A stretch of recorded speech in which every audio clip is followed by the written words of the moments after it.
No, Okay, not working do that. welcome everybody. So, so we're talking today about Chesed and Gevurah. Last time we did a little bit of review of everything we did in the previous month, and this time we're talking about basically we're saying what are the tools that we're manifesting change in our lives with, or in another way of saying it, another couple of ways of saying it, is how are we connecting in heaven and earth and how it with what tools we actually do it, right? Until now we basically said what are the layers of our consciousness and how we transform ideas into action. But with what tools now do we want to transform actions to ideas? Sorry, ideas into actions, right? So so basically what we're saying, we do that with Chesed, Gevurah, Netzach, Hod, Yesod. Those are the basic ones. Malchut, the last one, is already when we have all the other ones when we have managed to attain all those. Malchut is already that space where our lives are much better because we're attaining all these other ones. Chesed, Gevurah, Tiferet, Netzach, Hod, Yesod. Okay, so Chesed is love, or maybe before then I'll say another thing. We also have four ways of how we connect to Hashem. Or four metaphors through which we understand our connection with reality, with Hashem, with our soul. So one level is like husbands and wives, or like lovers, right? And we learn about that in Shir Hashirim, right? The Song of Songs, which talks about our connection with Hashem, like lovers. So basically, we need to connect to our soul with all that passion like there is between lovers. Okay? On the other hand, it could be like brother and sister. Brother and sister maybe don't have the passion that lovers have, but have the ongoing relationship.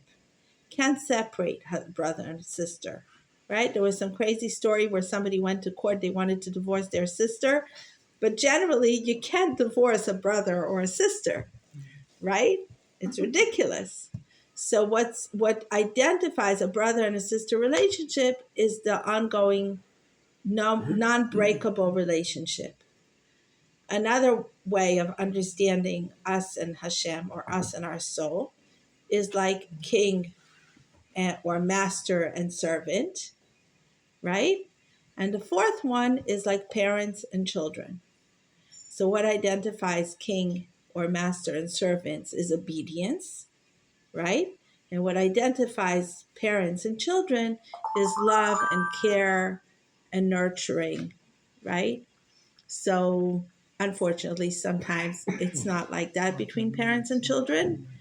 As we know, there are narcissistic parenting and there are abusive parenting and there are sometimes, and we even might have found ourselves in that spot, like we might have found ourselves in that place of asking myself, am I coming to my child from an ego place, or am I coming to my child from this real caring place? And we should ask ourselves that question, right? Because whenever we come to our children from this unhealthy place, we lose them. Or like Mati said yesterday, don't do the same things and expect a different result, right? Like Einstein, I think, said, right? You see that you're approaching your child from in a way that doesn't turn them on to do what you want them to do. So you try to phrase it in a different way. You don't say it over and over again and think that you're gonna say it louder and louder and louder and you're gonna achieve a different result, right? So now how do we talk to ourselves, to our neshama, like that loving parent? Right? And do sometimes I need to speak to my neshama, not like a loving parent, but like a master. Hey, sweet neshama, sweet, sweet, but now you're going to do this because you're really harming yourself. We're really harming ourselves, right? So it's like, I like that expression. He says somewhere, it's not that we, do we have it's who am I basically? Am I this, right? Or am I my neshama? My neshama is the essence. This is nothing, This is the right? What? It's the goof. It's nothing, Dust. right? But what do I pay attention more to? The dust. The dust, right? Whatever comes back into the Yeah, or dust, right? Do I really pay attention to my neshama? So it's similar in some ways. In therapy, they often tell you that if you had trauma, real trauma as a child, whether you were abused or whatever, then you grow up thinking that your, well, for lack of a better word, your neshama is not worthy and is bruised, and your ego is, you've been put down so much. There's a saying, there's a therapy where it's learned helplessness, and one of the things that the therapists often do is they teach you to talk to that little child. I'll say in my case, a little girl that's inside of you, and tell that little girl or little boy, you're worthy, and you're capable of great things, or capable of good things, and you need, and just talk to that child who still is, the adult is still in an emotional state of denial. Right. So this is where I came up with that idea, exactly from that place, which is a narrative that is very present in our world, which is positive affirmations, and talk to your inner child like a loving parent. Because if you're not going to love yourself, if you're not going to treat yourself like a loving parent, then who will, right? So in a way, it's very important. And also Reb Nachman talks extensively about that idea of talking yourself like a loving parent, and embracing yourself, and healing yourself through soft talk, and through positive affirmations, and through allowing your self-esteem to grow in front of yourself. But many times when you do that, you're hurting yourself, because I've seen many people who go through that and they forget a little bit that they're also an adult. They're not only their inner child, but they're also an adult, right? It's like, what happens? Imagine this. What happens if you come to your child and you go, I'm now in the phase of treating my inner child, right? Therefore, you need to treat me on the level of my inner child, right? Doesn't work, No. right? But there's a lot of people who go into that consciousness. Maybe they won't say that so loudly to their child, right? But they're expecting the whole world now to treat them like, I'm on this phase of healing my inner child, so treat me that way. And that doesn't really, it's not very accommodating or not very healing to their relationships with the environment. Imagine they do it with their boss. Imagine they do it with their colleagues. But even with their spouses or with their children, I need to heal, so now, like, everybody should accommodate that. Try that. What?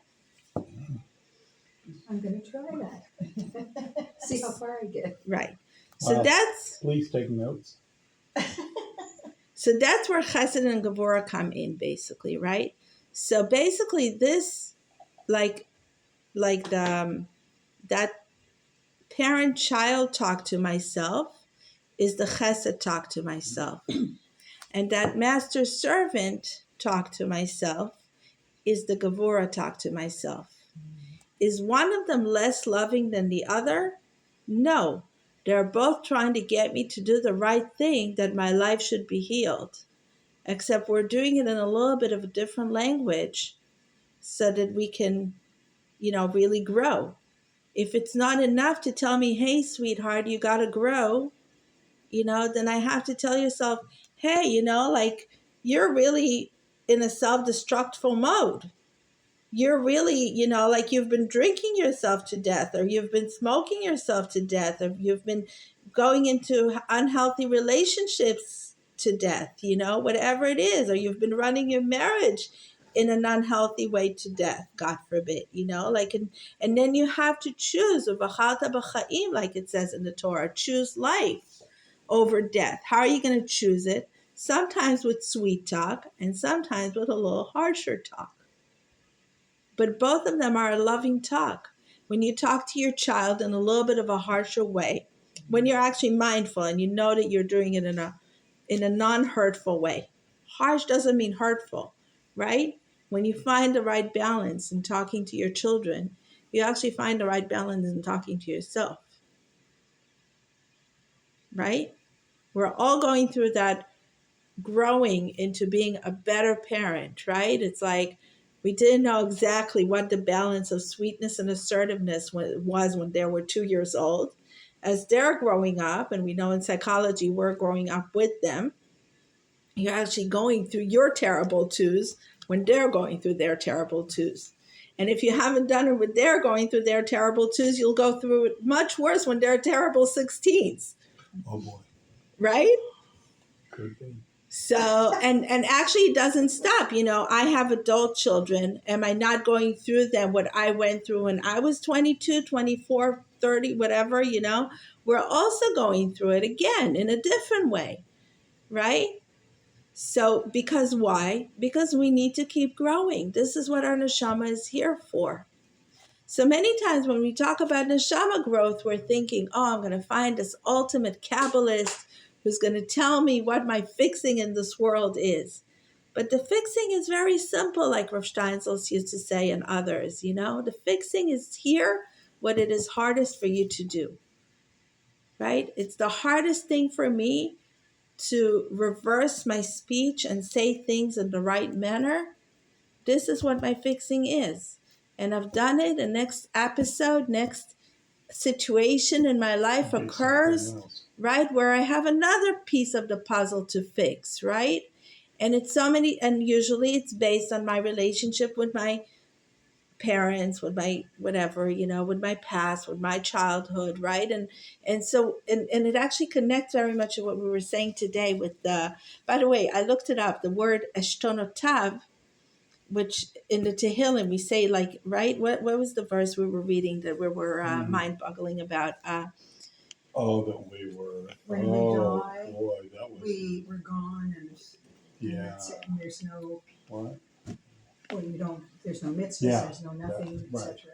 Right, To so- not put your to not put your faith in man for salvation, because man is transient. That's Right. basically. So we looked it up. The translation was you lose your breath, right? Right? We looked it up. It says you lose your breath. But we looked up the Hebrew, and it's not such a successful translation. So, It's you lose your thoughts. It's hagigim. Eshtonotav is hagigim, according to the commentators. We lose our thoughts. So what we're doing in this world is we're fixing our thoughts, right? Our thoughts, our whole world is based on our parents' experience and the information that they gave us and what life had taught us, etc., and our pain, right? And the mistakes that we made, etc., right?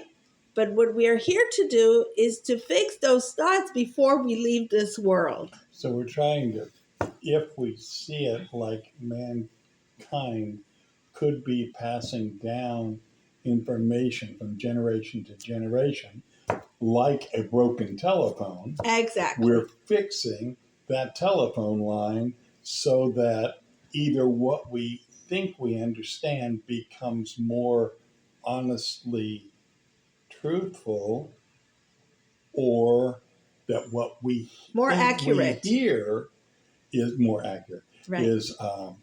becomes more accurate. Right. So we're fixing ourselves, our hearing and our understanding. Right. So Right. great. So it's like if our I need parents fixing. have given us this, information of how to be whatever a better parent, then we have a better start with, right? And if our parents were less successful, we have a weaker start. But it doesn't matter where we start. We're growing with that, and we're transforming to the next generation wherever we started from and wherever we ended at. So that in reality, the statement that we say or that I've heard 100 times, that, well, you know, parenting didn't come with a manual. It didn't come with an instruction booklet. Unfortunately. Well, but maybe it does, but it's not like written on paper in the form like that, not an instruction manual like that, but there is an instruction going on with our neshama that if that's better, we're better, we act better, so we need to find that instruction. Exactly. Exactly. Is it Johnson? Dr. Spock. Dr. Spock. Dr. Maybe- Spock, I yeah. know, right? Oh. There's a ton of books on. There's a million Might books. not have been, but none of them Here's- really. here's That was the Bible when we were. Here's someone we want to That's what forget. our mothers followed. Because it doesn't really handle everything, nor handle it in all circumstances, nor handle it well. Right. Right. Yeah. It's a broken telephone Yeah. too. I remember I had one of my kids got me to the ER with them like 6 times in half a year, right? Every time something else. He was running, not walking, running at the age of 9 months, climbing everywhere. He learned to put the chair to the table to the counter, and climb to the counter at 9 months old. Who would have thought he would gone to the medicine cabinet at 9 months Oh, old, my right? gosh. But he did.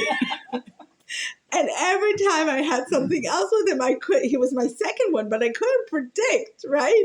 What would be because with my first one, I thought everything was fine, you know? I could sit and read a book and everything will be fine, right? Not so. But he got me into like a totally different parenting style, right? I had to relearn the whole thing. So anyway, on the 6th time that we got to the ER, they called the social workers. Yeah. You said that's the business I want to be. Right. And I had like this, there was this movie back then in the 90s or in the 80s even, I don't remember. It was this movie, Eminem or something, Yeah. right? Like something about abuse and whatever. And I was like, social workers and whatever, like this whole anxiety got into me. Oh my gosh, I'm going to have my kids taken away from me now, you know, and, you know, and what am I going to do and whatever. Today you would have. Yeah, right. Yeah. So anyway, it was like totally crazy. And finally I got out of it. But but they didn't want to treat us for like, I don't know how long, because they were like, I overheard them, called the social worker. Oh, we got them with burns. That's what it was. We got them with burns. We were in the park, and we were sitting on the grass lawn, and the kids were playing there on some kind of a, you know, metal thing in the park. And apparently it was very hot in the summer. Oh, no. Like whoever built it didn't think to build it from the right material for a hot day.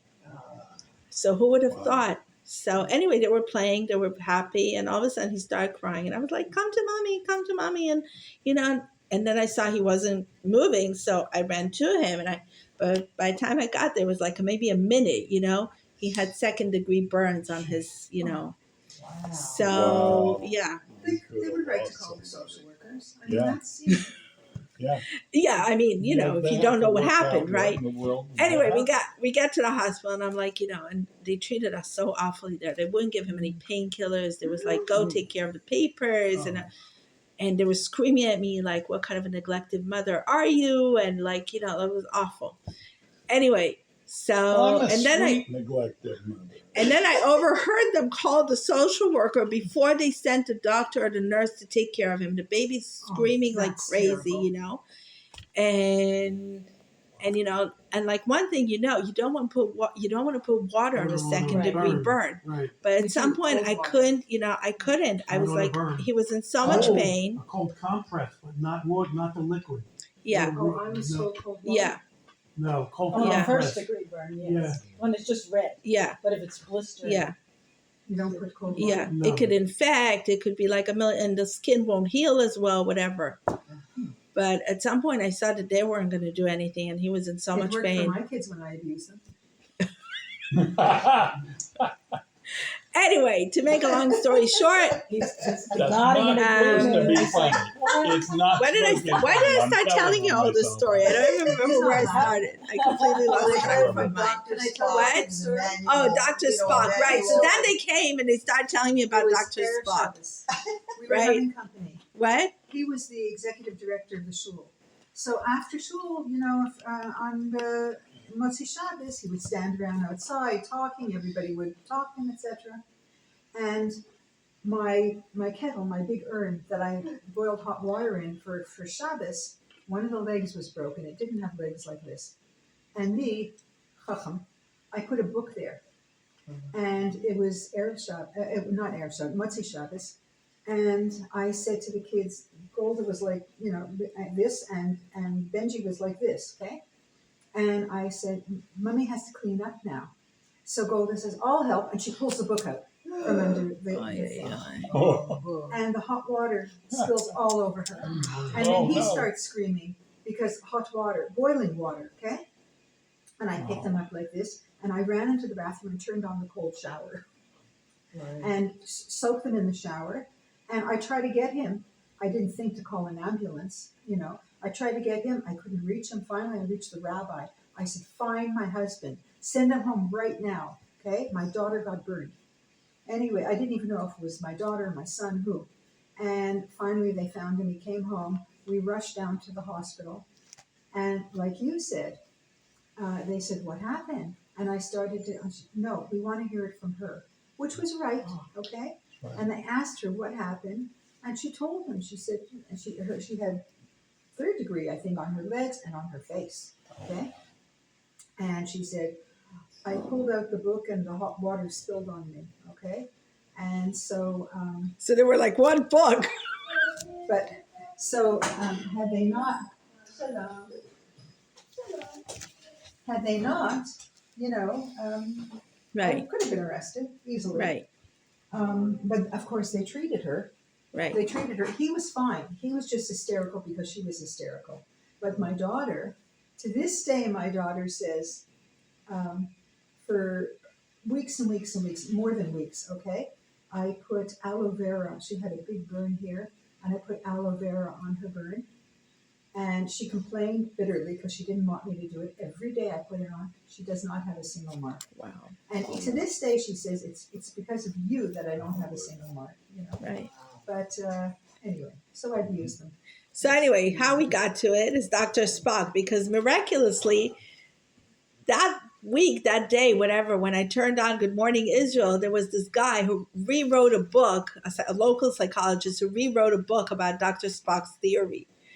And he was like, and I looked at it and I was like, thanks, but no thanks, not my style. And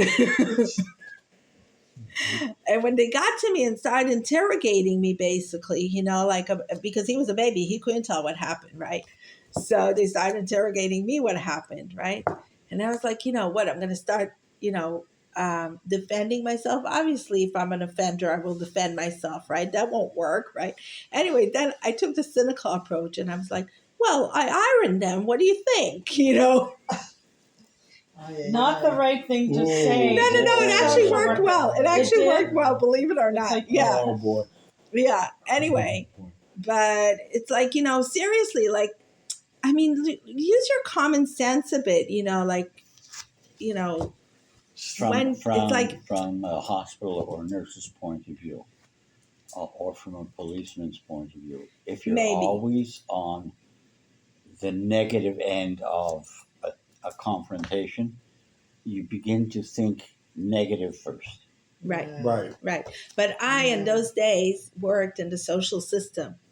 So, and you also should develop, at least, you know, I don't know, I developed very sharp instincts, you know? Sixth sense. Yeah, of like who is lying and who's telling the truth. Mm-hmm. So, and I felt like, you know, so many times in those systems, you if you don't develop the sixth sense, then you go to the complete opposite, and you lose the real criminals, and you stick with the people who just made a innocent mistake, you know.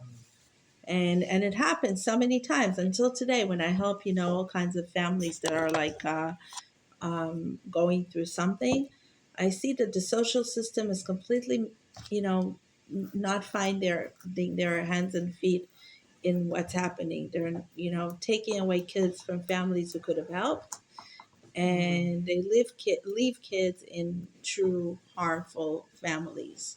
So anyway, but that's off the topic. So going back to Chesed and Gevurah, we got completely off track. But going back to Chesed and Gevurah, the idea is that the whole it's many times we're like Chesed and Gevurah is all about kindness versus some kind of a boundaries or restrictions, etc. But it's much deeper than that. It's understanding that it's a whole terminology, inner conversation with our soul, with the creation. When we're saying God, God, we're talking to God, but we're also talking to the godly spark inside ourselves, to our godly part. How do I develop that godly part? Do I develop it with more chesed speech? Or do I develop it with more Gevurah speech? And also Hashem is having a conversation with us. Everything that is happening now, right? We could see that sometimes Hashem is talking to us through chesed, right? Or in general, start before that a little bit. When something good is happening to you, I don't know, each one of you can ask yourself, because I've seen people answer it in both directions, right? Ask yourself, when do you pray harder? When something good is happening to you, or when something bad is happening to you? Something Bad. like Bad. Yeah, I've seen a few people answer the opposite, but mostly I hear people say that they pray harder when they have something asking bad. for help. Right, right. But the idea is that we want to have a chesed conversation with Hashem. And we also want to raise ourselves through a chesed conversation with ourselves. Yeah. There's prayer that's asking, but there's also prayer that's thanking. And Also. then you're Gratitude. then you're on the other side of the spectrum. You're not necessarily Right. sad or worried. You're grateful. Right, but I should maybe rephrase and say it's not about the harder prayer. It's more about like, are you in more communication with Hashem when things are just all routine and fine and normal? Or do you even remember that Hashem is in your life on a deeper level when things go a little bit wrong? Well, so I used to be a lot when things would go wrong, trying to ask God to help fix it. And what I started doing, because you don't always get the answer you want. You're not always certain you got an answer. So I decided that I'm always getting an answer, but sometimes I can't hear it. So what I needed to do is develop a better path. So I started doing silly things like, thank God for the sunset, thank God for a parking space, thank God for, ask God for a parking space before I arrive so that he can prepare it so that it's there when I get there, Right. Does that work for you? A lot more than I expected. That's wonderful. So in a way, And- Works for me. Okay. And it means that I have less problems to ask God to fix. John, can I interrupt you for a second? Sure. I'm My interested. husband laughs at me. Anytime I'm out driving, or he's out driving, and we need to park somewhere, finding a parking space in Israel is like Oh, no. pulling teeth, right? Yeah, it's I cool. always say, please Hashem, please give us a parking space You're close to where we need to be. Please, please, please. And I say it out loud. And he laughs at me. He thinks I'm nuts. Inevitably, always, a parking space opens up, and I say, thank you, Hashem. Yeah, And it exactly. works. Exactly. Right. We have a man has an approach, a woman has an approach. Where we mix. When we get up in the morning and we're doing the davening, and we say the Modernity. 7 or 8 or 9 brachas, Right. Birkat Straightening the HaShachar. band, yes, clothing. you know. Thank you for letting me stand for a walk, making me not a prisoner.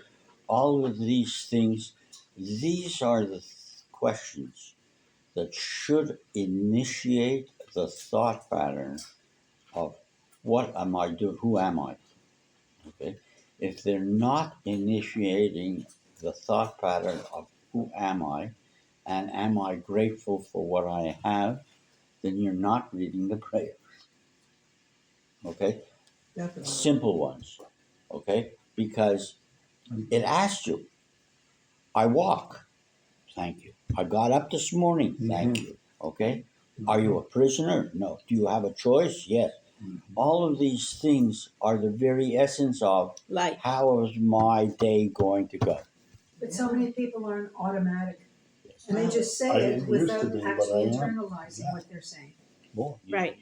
So, So- John, you were in the middle and I interrupted. No. I So was you can at the end. And you were timely.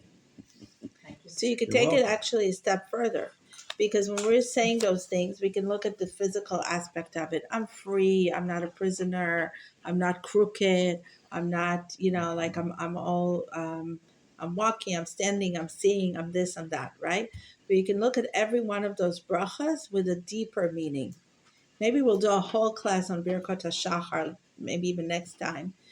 And just like see how we look at it on a different level, right? Because for example, like zokef kefufim, that I'm not crooked, right? You can look at it as I'm not crooked, or you can look at it as like my self-confidence, that I'm straight, that I'm assertive, that I'm present, that I know how to bring Or that myself. you're helping to fix my neshama, straighten me out. Also Yeah. that, right? Or you can look at it matir asurim, as taking me out of prison. It's not only taking me out of prison. It's not like that I'm not in physical some kind of God forbid, in the tunnels in Gaza or whatever, right?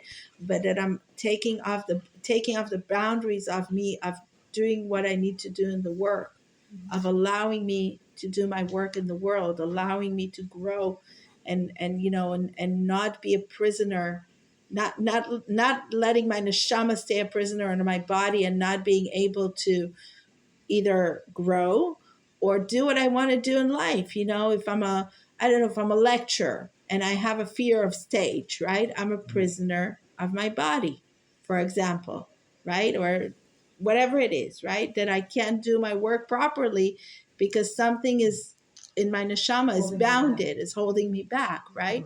Etc. Etc. So, but also what I wanted to, as on what you said, Abraham, is to take our prayer a step deeper, in sense of realizing it says Chisar Hashem dvarim beolamo kedei shitpalelu. Hashem had taken things away from this world so that we will pray. But this is many times very interpreted in a very unsuccessful way, because if let's say he took away, God forbid, I'm in poverty and I don't have what to eat, right? Or God forbid, I'm in health issues and and I'm not managing to live my life properly. So I'm all focused now on achieving food or achieving money to get food, or I'm all focused now on achieving my health so that I can function in the world. But that's not the reason Hashem took away the money or the health from me.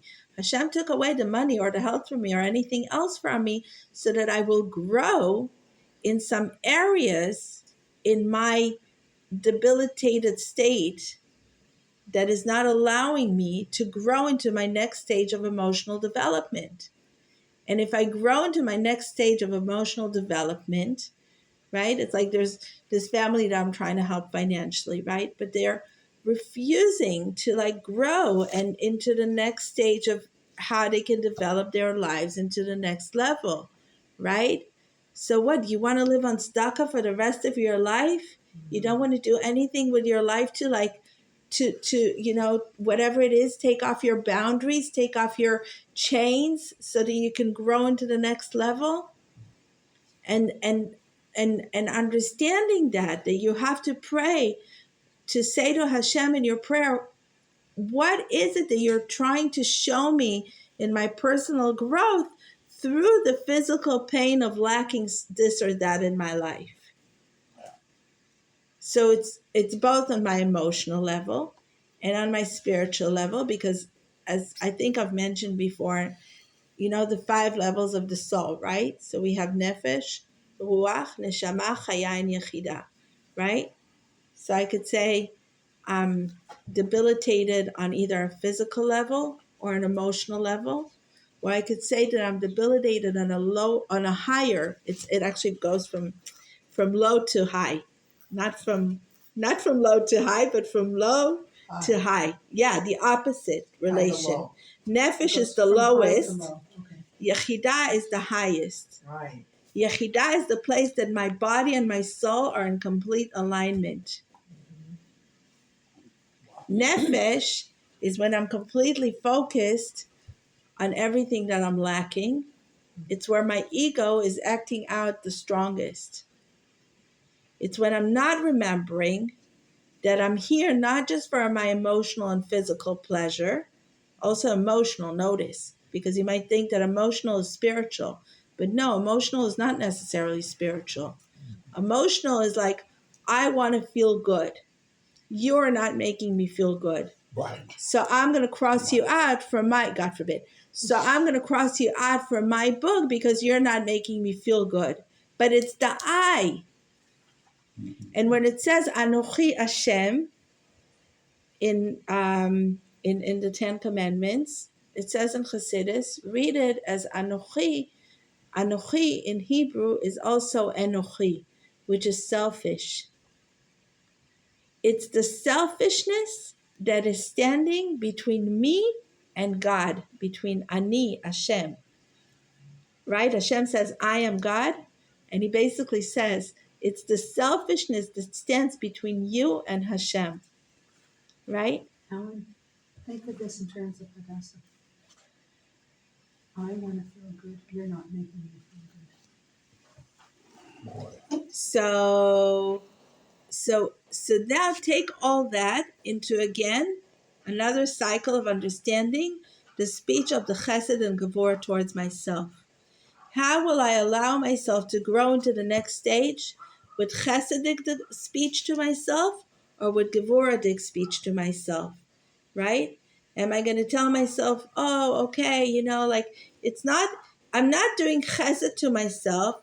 If I'm going to tell myself that person, sometimes it is. Sometimes it's very essential to also say somebody's not a part of my story anymore, right? We just discussed that this morning, right? Like somebody who was here, was very friendly, then something happened. They decided to completely turn around on me and were very nasty after, I gave them my whole heart and soul, right? Okay, so sometimes, but I don't have to, also like spend bad energies on them. There's also a big gap between saying you're not a part of my story anymore and spending lots of energies of you're not a part of my story anymore. It's a big difference, if I manage to let it go in a very calm way, you're not a part of my story anymore, and I'm calm with that, I'm doing my work. But if you're not a part of my story anymore, I haven't done the work with myself. You do the Wicked Witch of the West really well. So there's a that difference. voice out of you. Really? It's whether So you're there's a- using logic or you're using emotion. Well, I'm or it's using whether you're letting logic to work someone out go my emotions. or shoving them away. Right. Because the one voice was shoving somebody away. I'm seeing the little child in them instead of in that moment seeing the little child in me. When I'm seeing the little child in me in that moment, I will be like, you're not a part of my Exactly. story anymore. But if I'm seeing the little child in them, then it lets me let them go to their Simply. journey, set them off on their journey, and not continue ruining my life with bitterness because of what happened between us. Right. And it requires conscious work. It's not something you can do like that. Right. Sometimes it can take Right. years. It's over time. Yeah. It's over time. So now the question is, again, what will I say myself with chesed speech? When, in what moments, right? And how will I phrase it to myself so that I will empower myself to do the work? Do I need more chesed speech or do I need more Gevurah speech to allow my soul to grow into the next level?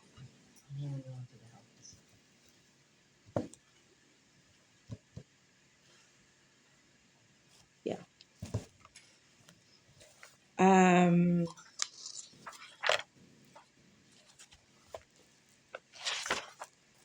Well, I think that we have to be, especially now, we have to be conscious of the energy that's in our entire environment. It's like, it's already negative enough, we have to do whatever we can to, infuse positive energy. Absolutely. And how do we do that? By doing mitzvot and being, being kind, being considerate, being happy, and etc. right? So your Doing mom the is right taking me thing. to the next level. So all we've spoken now until now is basically that level of human interaction, using the understanding of chesed and gevurah in human interaction, so that we can grow in our emotional well-being. And when we grow in our emotional well-being, we also grow spiritually. That's the essential part of growing spiritually. Like I said before, you can run after Kabbalists who will, to ask them, what is my previous reincarnation fixing? Maybe they'll tell you some whatever, that will just distract you from, really doing your fixing. Our fixing is fixing, first of all, our relationships with our parents, with our siblings, and with our children. This is our number one fixing in this world, as much as we want to not acknowledge it, because it's the hardest fixing in the world. And it's ongoing. And it's ongoing. It never ends, right? Never ends, exactly. And with our spouses, I forgot to say, right? But now, how do I fix my relationship with Hashem, right? Because how do I connect to this source of light, which we call Hashem, right? So in order to, basically what you started saying is that by doing the mitzvot, we are basically training our soul to be disciplined. This is the ultimate reason for the mitzvot, is the disciplinary upbringing of our soul, of our existence, right?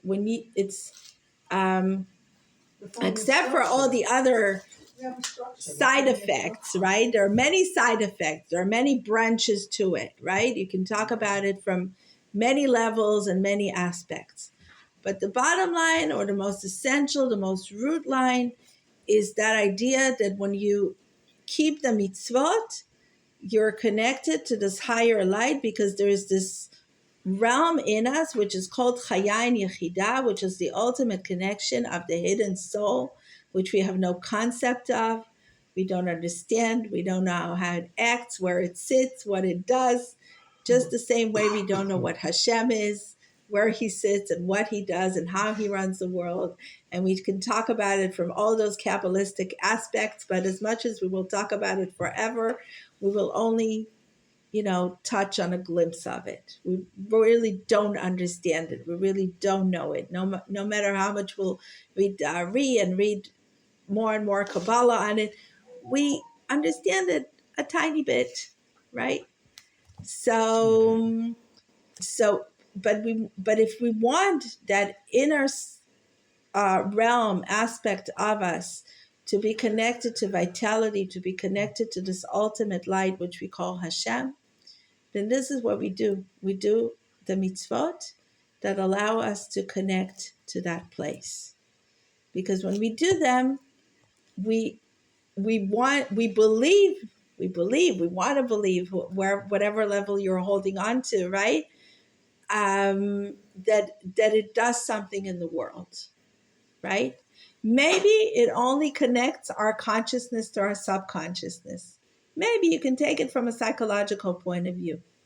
If you want to take it a step further, you dive in a bit deeper, and you allow yourself to really feel how, like, you really feel something is shifting in the world when you shake the lulav into the four corners, right? When you really connect to the bracha, when you really connect to the davening, when you really connect to Shabbos, when you really connect to whatever, right?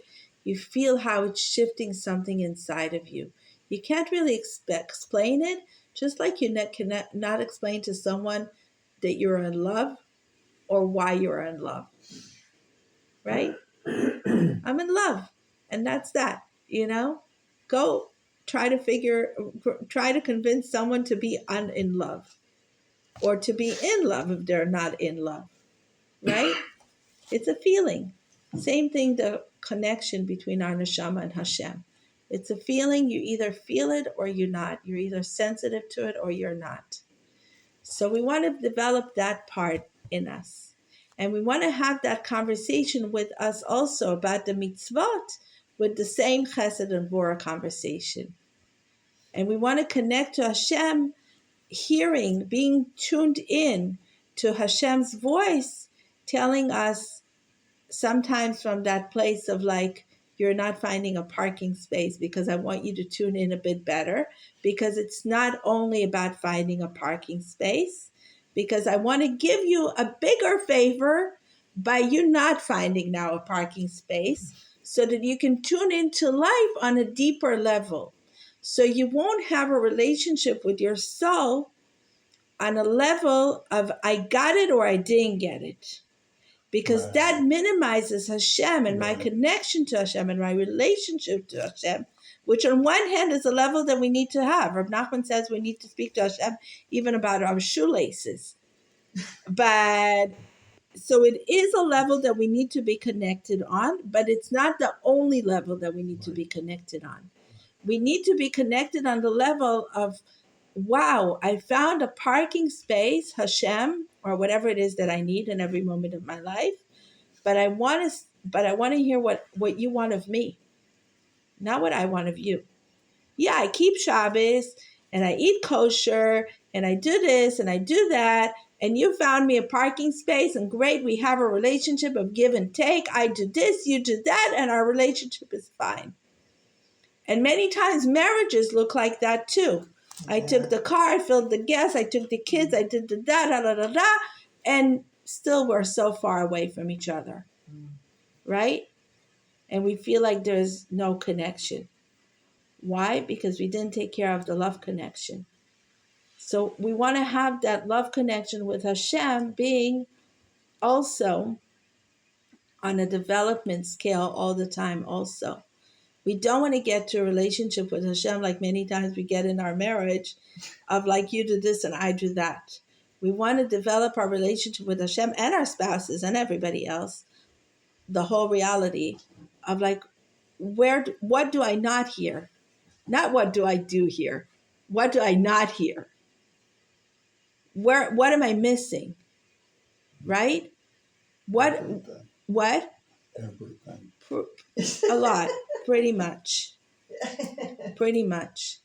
But it's like those places that I'm not hearing are the places that I'm here for to fix, Right.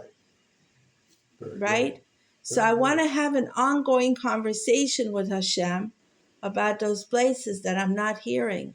And I tune out because I found a parking space, or because my money in the bank account is okay, or because my health is all okay, or because my marriage is even or whatever it is, my life is organized, and I'm even being very grateful for everything being organized.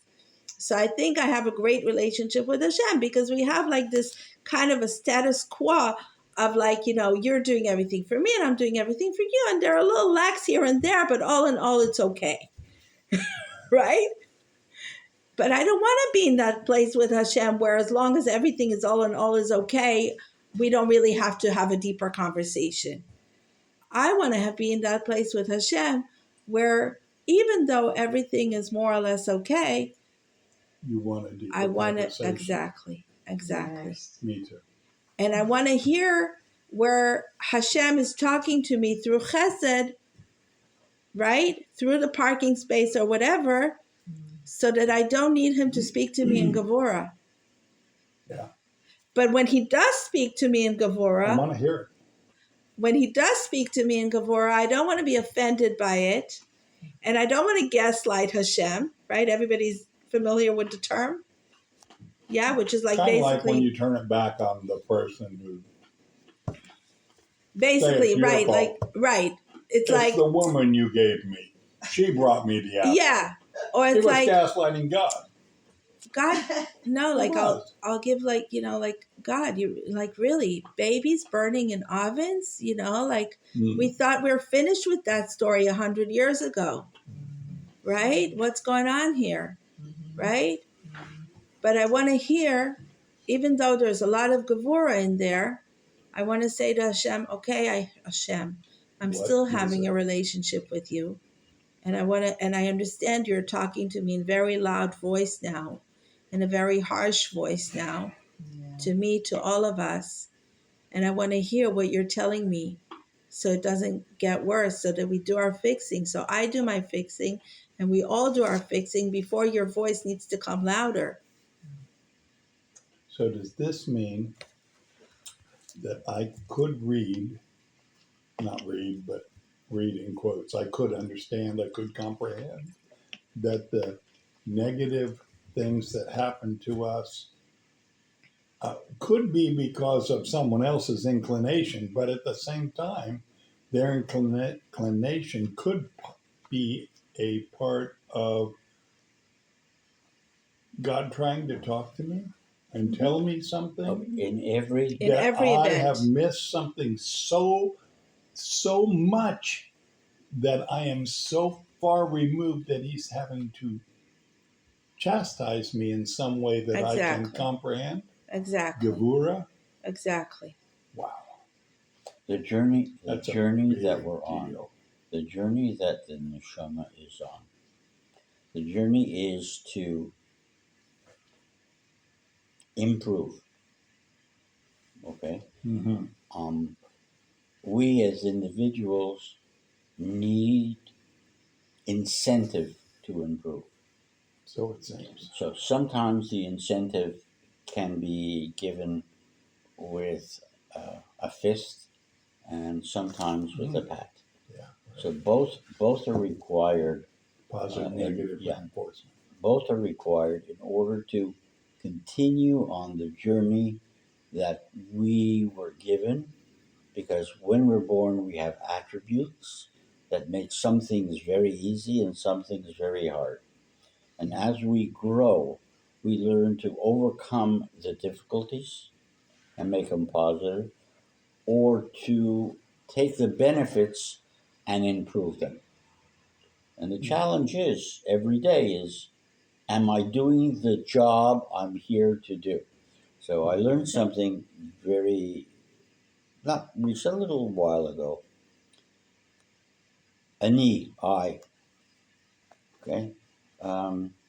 But when God spoke to Avram at the Akedah, Avram answered him, Hineni. That's not I. It's not I'm here.